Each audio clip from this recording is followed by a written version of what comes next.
Bonjour à tous. On se retrouve pour le RQB, rien que la boxe talk show. RQB talk show, c'est une nouvelle rubrique qu'on va essayer d'instaurer. On va essayer d'instaurer ça tous les mois. Donc, on va essayer de parler boxe. Et là, aujourd'hui, en fait, on va commencer tout simplement par un récapitulatif de l'année 2020, qui a été riche en émotions, on dira. Et pour ça, justement, voilà, il y a le coach Max qui est là. Coach Moussa et surtout notre cher invité qui est avec nous. J'espère que vous êtes prêts pour du fighting. Voilà, Jean-Charles de Boxe Attitude. Voilà, qui nous a fait l'honneur de venir justement parler de cette riche année 2020. Comment ça va, Jean-Charles? Bah super, merci de m'inviter, c'est cool, je suis content de faire partie du premier épisode alors, c'est ça? Oui, premier épisode. C'est cool. Premier épisode, à mon avis, qui en appelle d'autres, j'espère. J'espère que tu viendras nous donner un petit peu le change. Toi qui as une chaîne qui est là depuis, ça fait plus de 5 ans déjà. Là, on te remercie pour tout ce que tu apportes à la boxe. C'est vraiment fantastique le travail que tu fais. Vraiment, c'est un honneur que tu sois là. C'est un honneur que tu merci beaucoup. Voilà. C'est cool, l'année commence bien alors. Ouais, j'espère que ça va en tout cas mieux commencer que notre année 2020, hein, qui a été assez perturbée. Ouais, on a quand même eu le droit à des beaux combats. Voilà. Donc, on ne va pas se plaindre non plus complètement. Voilà, ouais, c'est vrai. Donc, là, en fait, qu'est-ce qui va se passer? C'est que, justement, on va parler de la situation qui a eu pendant cette année, vous la connaissez. Et ensuite, on va rentrer directement dans le vif du sujet, dans le fighting, comme dirait l'autre. Il le dit mieux que toi.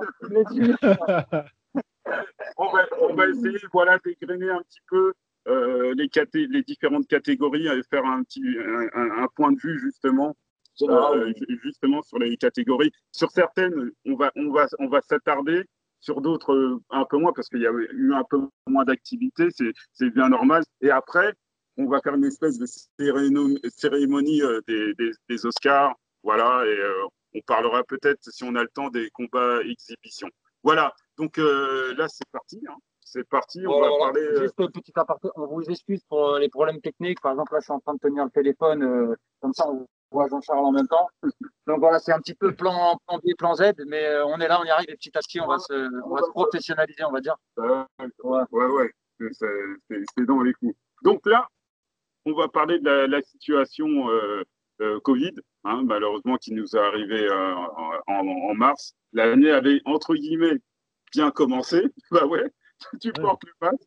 J'essaie de respecter les distances de distanciation sociale. Bon, on arrive quand même à... Arrête. Je pense que tu caches un bouton de fièvre. C'est tout ce que on ne le saura pas. Donc, voilà, on a connu une année assez spéciale. Je ne sais pas ce que tu en penses, Jean-Charles, avec cette histoire de coronavirus qui a totalement chamboulé le paysage sportif déjà. Oui, sportif mondial et particulièrement de la boxe. Toi, de ton point de vue, là, Jean-Charles, est-ce que ça a dû te perturber toi aussi dans tout ce qui était tes vidéos et tout ça, Mais j'ai vu que tu avais été très, très inventif. Ouais. Contenu et c'était cool. C'est vrai. Alors, vous voulez qu'on mette un peu dans un ordre chronologique de ce qui s'est passé? Parce que tu as dit qu'au début de l'année, ça a plutôt bien démarré. C'est vrai qu'on avait eu des gros événements au début de l'année. Tout à fait. Tout à fait. Il y a eu Fury, il y a eu plein de choses. En fait, ça s'est arrêté le fameux 15 mars, vers mars. Après, ça a été, la lumière s'est éteinte. Ça s'est éteint. Ça a repris en début juin, fin mai. Fin mai, ouais, voilà, c'était ça. Mais bon, après, c'est vrai que ça a vraiment commencé à redémarrer, disons, en en septembre. Ah ouais. Mais en fait, ouais, parce qu'au début de l'année, on a eu Rosario Williams, qui a été déjà le premier gros choc de l'année. Je ne sais pas si vous vous souvenez. Oui, Ah, si, bien sûr. C'était Ça a une été folie. C'était Ouais, une folie. Et combat épique, hein. Franchement, on l'a un peu oublié avec tout ce qui s'est passé en 2020, mais c'était un combat épique. non, Et c'est clair. c'était en janvier. Et moi, alors oui, moi, c'est vrai que j'avais une année. Alors, franchement, pour moi, 2020, ça devait être l'année de tous les trucs de ouf, tu vois. J'avais prévu de partir en Corée du Sud avec Maïva Amadouche pour Ah oui? son unification. J'avais Ah acheté mes billets et tout. oui? Je devais l'accompagner, faire un reportage sur elle. J'étais comme un ouf. Donc, du coup, j'aurais dû le sentir qu'il se passait quelque chose de pas bon. C'est-à-dire que quand ils ont commencé à annuler les événements en Corée, on aurait dû se dire, ah, je pense que ça va venir chez nous. Et après, bon, ben, il y a eu l'événement Fury Wilder, mais bon, je pense qu'on va revenir dessus quand on va faire le point chez les poids lourds. on le Et puis débrief. après, ben, confinement, et il a fallu être, comme tu l'as dit, il a fallu être inventif. Et surtout, ben, moi, j'avais encore un petit espoir d'aller au JO. J'avais un petit contact et j'allais même peut-être, alors je vous le dis un peu comme ça ici, j'allais peut-être accompagner une équipe africaine pour les Jeux Olympiques. Je commençais à avoir des petits contacts et moi j'étais super heureux parce que j'ai vraiment envie de faire des projets tournés vers l'Afrique, si je peux à l'avenir. Et ça aussi, bon bah du coup c'est tombé à l'eau parce que les JO ont été carrément annulés, reportés, on sait pas, on sait pas où on en est. C'est sûr, ça, Donc, c'était avec quel pays que tu voulais faire ça?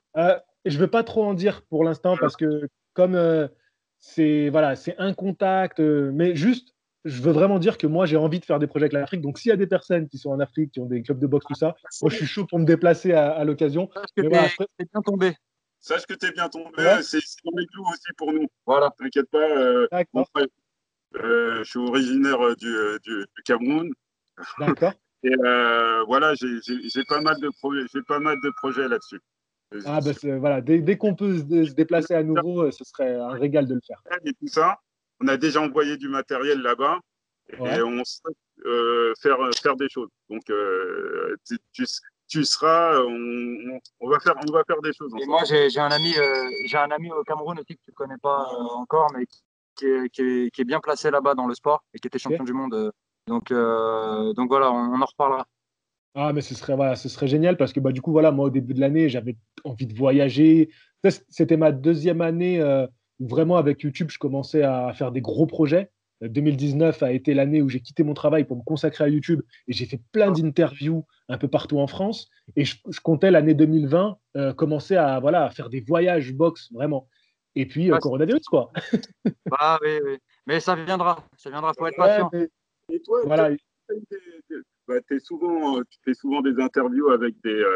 Ben ouais, moi j'ai l'impression, parce que du coup j'ai contacté un peu des boxeurs pour faire des visios avec eux, chose avec laquelle j'étais pas très à l'aise, que j'aime beaucoup moi les rencontrer. Écoute, je trouve que les boxeurs le prenaient plutôt bien, ils étaient plutôt, euh, enfin bien, c'était difficile, mais ils étaient actifs, ils disaient bon, ben, on peut quand même aller à notre salle, on va courir, c'est l'occasion de se rapprocher de notre famille, parce que des fois on a des vies un peu difficiles, on est beaucoup en déplacement, là c'est l'occasion de se rapprocher d'eux. Et donc je pense que le premier confinement, ils ont pu supporter, mais je pense que si on fait le point des derniers mois, pour les boxeurs français, ça a été terrible, hein. Il y a eu de la casse hein, au niveau des boxeurs Ah français. ouais, ouais, c'est très dur, c'est très dur. C'est quand même un gros point mort sur plein de carrières, et notamment, je pense, en France, on a été plus touché qu'ailleurs. Euh, En France, ça a été très très mal géré. Franchement, il faut qu'on dise les choses, hein. ouais, Même ouais. si, bon, il y a eu des événements, Yvan Mendy, quand même, il a pu boxer plusieurs fois. Asloum Event a quand même pu organiser des choses. Mais bon, il y a des. Quand on pense à nos champions, c'est dur, hein. Arsène Goulamirian, Voilà. Nordine Oubaly, complètement absente cette année 2020. Ordi Nibali, on C'est- peut en parler. on Enfin, en on en reparlera reparlera, quand mais on va égrener les catégories. Mais tu sais, j'ai l'impression que moi, les boxeurs, pour les suivre un petit peu, hein, les boxeurs à Ouais. l'étranger, disons, ils ont été moins impactés parce que, voilà, tu as l'impression que les municipalités ou un truc, ils étaient plus investis. Ils étaient plus investis, ça veut dire qu'ils leur laissaient les gymnases et tout ça. Moi, quand je voyais, ils étaient encore, tu avais l'impression qu'ils n'étaient pas en situation Covid. Tandis que Ouais. les nôtres, bon, après, voilà. ça s'explique aussi, c'est que en France, il n'y a pas énormément d'argent dans la boxe, il faut dire ce qui est. Il y a- c'est pas la même du tout en Angleterre ou aux États-Unis, hein. Donc, En fait, alors, vous m'entendez?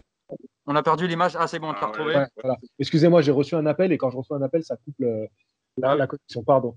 Du coup, je me suis arrêté quand tu dis qu'on investit moins d'argent dans la boxe en France. Je ne sais pas si tu as continué après ça. Ouais, oui, je disais.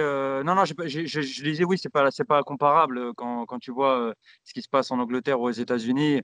Il y a beaucoup plus d'investissement dans la boxe, donc forcément, il y a eu plus de suivi même pendant cette période compliquée, quoi. En fait, si on prend un peu de recul sur ce qui s'est passé cette année et si on analyse un peu le système de la boxe en France et par rapport aux pays étrangers, pourquoi eux, les Américains, ils ont le système du pay-per-view, donc ils ont pu relancer malgré qu'il n'y ait pas de public. Ils ont pu relancer la boxe avec Top Rank, qui a été le premier à relancer avec Shakur Stevenson. Et après, ils ont quand même organisé des galas. Ils ont des stars. Et ça, on l'a bien vu aussi en Angleterre. Eddie Hearn a pu relancer des combats dans son jardin, mais parce qu'il a des stars dans son écurie. Donc, il a quand même pu organiser des combats sympas. Et en France, ce qui s'est passé, c'est que si on n'a pas de télé et qu'on n'a pas de public, on n'organise pas. En France, ils se sont dit, bon, bah non, c'est terminé, on ne fait pas. Et c'est compliqué parce que souvent, les Français, ils font venir des boxeurs de l'étranger, tout était bloqué, donc tu peux faire venir personne. Aux États-Unis, en Angleterre, ils ont eu beaucoup, beaucoup de boxeurs sous la main. Donc en France, on s'est retrouvé coincé, quoi. Bon, bah, on a un nouvel invité avec nous. Je sais pas si tu l'as vu. Ah, moi, je vois pas, moi, j'ai pas l'image de vous. Derrière toi. Ah oui, c'est le. Ah, il est là. C'est la mascotte maintenant. Lui. Ah, d'accord. Et alors là, tu sais, il y a les clubs aussi, ils ont été impactés. Hein. Par exemple, moi, toi, Max, je sais que tu es coach sportif. Bah, ouais. Toi aussi, tu as été impacté par cette situation. Oh, bah, complètement. Moi, mes revenus, clairement, sans langue de bois, ça a été divisé par rapport au mois de janvier de cette année et de l'année dernière, c'est divisé par 5. Ah, Donc, tu vois. ouais, Ouais, c'est compliqué. Après, on s'en sort, tu vois, on se plaint pas, on a un toit au-dessus de la tête, on a à manger, tout ça. Mais il y a un gros ralentissement de l'activité, quoi. ouais. Donc, bon, bah, après, on compose, on s'adapte. Là, en ce moment, je donne des cours pour les enfants parce que les enfants ont le droit de continuer de s'entraîner. Donc, je suis en train de changer entre, voilà, je passe des adultes aux enfants. C'est intéressant aussi, tu vois, mais c'est sûr que financièrement, je m'y retrouve pas encore, quoi, tu vois. Ouais. Il y a les clubs, au niveau des clubs, surtout pour les adultes, bon, et même pour les enfants, il y a eu un manque terrible. Là, on ne sait même pas si on va récupérer, là, quand la situation va revenir à la normale. On ne sait pas quand on va perdre beaucoup de gens, entre guillemets, dans tout ce qui est les licenciés et tout ça. Bah, c'est ça, c'est ça. Ça va être terrible. Hein. Et puis le gros souci, c'est comme on disait tout à l'heure, c'était aussi par rapport aux compétitions, ne serait-ce que les compétitions amateurs. Euh, voilà, tout est à l'arrêt, quoi. Donc ça, c'est très problématique pour la vie du sport en général, la vie sociale. Enfin voilà, on peut en parler longtemps, hein. Non, mais Ouais. c'est clair, parce que moi, par exemple, je prends mon cas personnel, comme toi, tu l'as très bien dit. J'étais dans un club de boxe que je me suis inscrit en début d'année. Tout est fermé. Moralement, c'est très dur. Tu vois, moi, j'aimerais bien reprendre un bon niveau. Pour perdre du poids, tout ça, c'est pas possible. Tu peux pas aller à la salle, t'entraîner régulièrement, c'est Tu compliqué, voudrais quoi. reboxer? Ouais, ouais, c'est un projet. Ah, c'est bien ça. C'est un projet. Mais tu vois, tu sais, j'ai reçu un commentaire qui m'a fait mal là cette année. Enfin, qui m'a fait mal parce que j'étais directement visé. Il dit ce qu'ils ont fait cette année au club, c'est un coup d'arrêt pour tous les trentenaires qui aimeraient bien faire de la boxe amateur. Ouais. Et je Ouais, l'ai pris direct dans les dents, tu vois, crochet bien placé. Bon. voilà. Mais bon, t'es resté debout. Ouais, mais parce que tu sais, tu as toujours l'espoir que l'année prochaine, ça va aller mieux. C'est ça. L'humain, il tient comme ça, tu vois. Bien sûr, Mais, bien sûr. mais c'est quand même une année qui est perdue. C'est dur. Ouais, eh ben, on va avoir du mal à s'en remettre, mais bon, l'homme, il sait s'adapter, hein. Oui, Il oui. sait s'adapter à tout, donc on verra bien. Il faut essayer de trouver un pote, bah, je pense notamment à ton poteau Dato, Ouais. qui veut reboxer aussi et qui veut redevenir professionnel. Je suis aussi ses vidéos. D'ailleurs, on lui fait une dédicace à Une Dato. grosse dédicace à Dato Et et on espère qu'il va réussir son challenge. voilà. Et je pense que c'est en se mettant en lien avec des gens comme ça qu'on arrive quand même à continuer malgré cette période difficile. Bien Euh, sûr, bien sûr. voilà, on est plus fort ensemble, hein. Bon, enfin, C'est bon. on va parler fighting, oui ou non? Allez, Parce que, attends, l'histoire du Covid, vous êtes marrant là, mais bon, C'est toi qui gères, hein? ça va une année. Ça va une année, pas deux. Ouais. Donc, Ouais. on va aller directement faire un récapitulatif de ce qui s'est passé pendant cette année 2020. On va prendre Ok. catégorie par catégorie et Ouais. voilà. Voilà, c'est parti. Le RQB Talk Show, c'est ce qu'il te faut, le rendez-vous des amateurs et des pros. J'espère sincèrement que tu as apprécié le contenu et les débats de notre émission. Pour nous le faire savoir, n'hésite pas à liker, à partager, à commenter, à t'abonner à notre chaîne pour nous donner rien que de la force.